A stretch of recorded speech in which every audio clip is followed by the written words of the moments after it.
Hi everybody, it's Jessica Preventer here with the Pro Homes Group and Laird Realty Partners. Today I want to address two major concerns at the national level regarding real estate.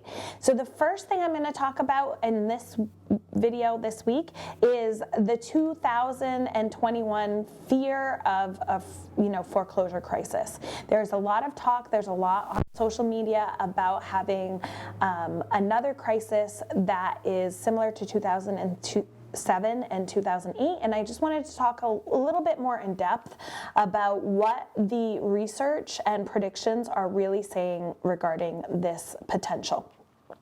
The reason people are talking about this is because of forbearance. Of course, forbearance became a option for more people recently due to COVID, etc.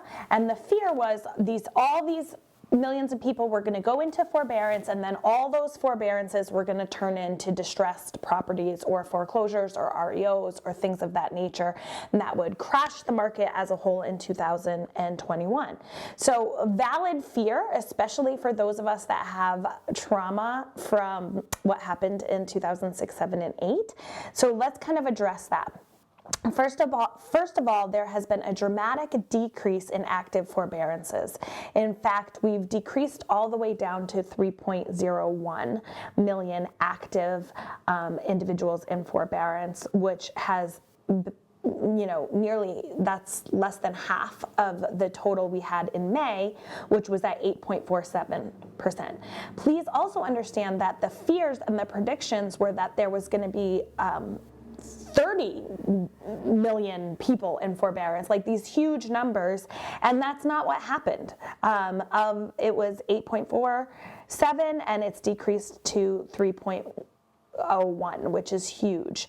So I also wanted to talk about those individuals that were initially in forbearance. You can see on this slide all the exact numbers.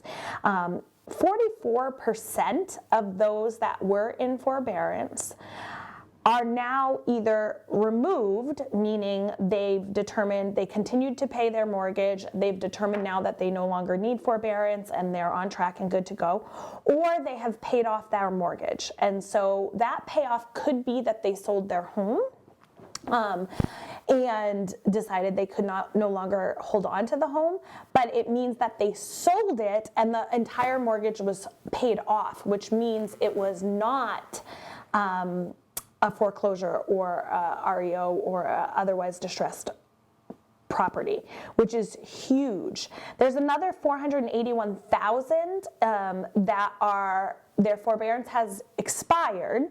They did not take advantage of the second round of forbearance, but they are delinquent and in some form of loss mitigation. That means they're working with the bank to come up with a solution for them to remain in their home. So it is likely that those will not become distressed properties. There are only 80,000 individuals that are expired and delinquent and not in loss mitigation. These are the potential properties that could become distressed properties or foreclosures. So though that's awful for those 80,000 individuals, which sounds like a huge number, when you compare it to the 5 point whatever million that were initially in forbearance, it's not going to have a tremendous impact on the overall market. And the main reason for that is equity. Most people currently have equity in their home, and equity affords options. So if we look at the paid off mortgages, that 500,000, those are people who potentially had equity in their home and they were able to sell their home, pay off their mortgage without a negative impact to their credit scores or without having to the bank take a loss. So I just want to kind of put everyone's mind at ease that we are not expecting some major crisis. Do not be waiting for major foreclosed homes. Foreclosure is a part of this business. It unfortunately happens. We never like to see it, but we do not see some huge increase that you may be seeing some news about. So if you have any questions on your particular home or anything I can do to support you, please reach out. I can review your value and talk to you about all those wonderful options you have. I am here to help. So dream big and let me help you make those dreams a reality.